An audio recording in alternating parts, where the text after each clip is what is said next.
चला तर आज आपण जाणून घेऊयात नाथ संप्रदायातील आदिदीप, हठयोगाचे जनक, दैवी ज्ञानाचे स्वरूप श्री मच्छिंद्रनाथांची जन्मकथा. ही कथा आहे दैवी ज्ञान कसे उतरते आणि ब्रह्मतेजातून सिद्धाचा जन्म कसा घडतो याची. कैलासावर दिव्य शांतता पसरली होती. महादेव गहन समाधीत तल्लीन होते. पार्वती माता त्यांचा शोध घेत होती. नारद मुनी आले. योगदृष्टी लावून त्यांनी शिव कुठे आहेत ते शोधले. शिवांना जागवण्यासाठी पार्वती मातेनं बिल्लिनीचा वेश घेतला. तिने मधुर नृत्य आणि संगीताने शिवाच्या समाधीला स्पर्श केला. शिवांनी स्मित करत डोळे उघडले आणि विचारले, शाबरी, तू मला समाधीतून का जागवलंस? ती म्हणाली, समाधीचं गूढ जाणून घ्यायचं आहे प्रभू. शिव उत्तरले, हे रहस्य मी तुला सांगेन, पण निर्जन स्थळी. काही काळानंतर शिव पार्वती यमुनेच्या पवित्र तीरावर आले. तेथे शिव शाबरी भाषेत अद्वैत समाधी, योगचक्र यांचे गूढ सांगू लागले. शिवाच्या मुखातून निघणारा दिव्य ज्ञान, ओंकाराची लय, ध्यानाची प्रकाश रेषा, ज्ञानाचा स्पर्श, हा नाद आकाशातून उतरला आणि यमुनेच्या पाण्यात ब्रह्मतेज बनून मिसळला. त्या क्षणी नदीत एक पवित्र मत्स्य पोहत होती. तिने ते ब्रह्मतेज गिळले.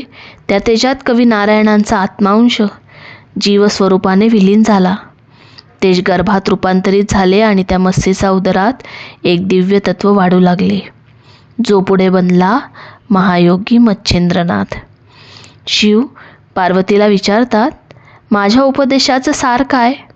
आणि नदीतून आवाज उमटतो, सर्वत्र एकच ब्रह्म आहे. शिव आनंदित झाले. त्यांनी जाणलं, हा आवाज एका सिद्ध आत्म्याचा आहे. शिव म्हणाले, मच्छिंद्रा, योग्य काळी दत्तात्रेयांच्या स्वरातून हीच अद्वैत दीक्षा तुला प्राप्त होईल. आणि त्यांनी अजन्मा सिद्धाला हठयोगाचे रहस्य, प्राण, नाड्या, चक्राचा मार्ग आशीर्वाद रूपाने अर्पण केला. पौर्णिमा आली. चंद्रप्रकाश नदीवर प्रसरला. त्या दिव्य क्षणी मत्स्येने गर्भास मुक्त केले. पाण्यातून प्रकट झाला तेजस्वी, दैवी, प्रकाशमय बालक श्री मच्छिंद्रनाथ. जगात योगाचा प्रथम दीप प्रज्वलित झाला. नाथ परंपरेचा उगम घडला. ह्या कथेतून आपल्याला शिकवण मिळते की जे ऐकतो त्याचं प्रतिबिंब आपण बनतो. मच्छिंद्रनाथांनी गर्भात असतानाच शिवाचा उपदेश ऐकला आणि त्यांचा स्वभाव, ज्ञान, जीवनमार्ग त्याच उपदेशातून तयार झाला. आपण रोज जे काय ऐकतो, पाहतो, विचार करतो तेच आपण बनतो. आवाज, विचार, वातावरण मन घडवत असतं. यातून दुसरी शिकवण म्हणजे ज्याला जग फेकून देईल त्यातही दैवी बीज असू शकते. मच्छी एक साधी मासोळी होती. कोणालाही तिच्यात दैवी गर्भ वाढलेलं असं वाटलं नव्हतं.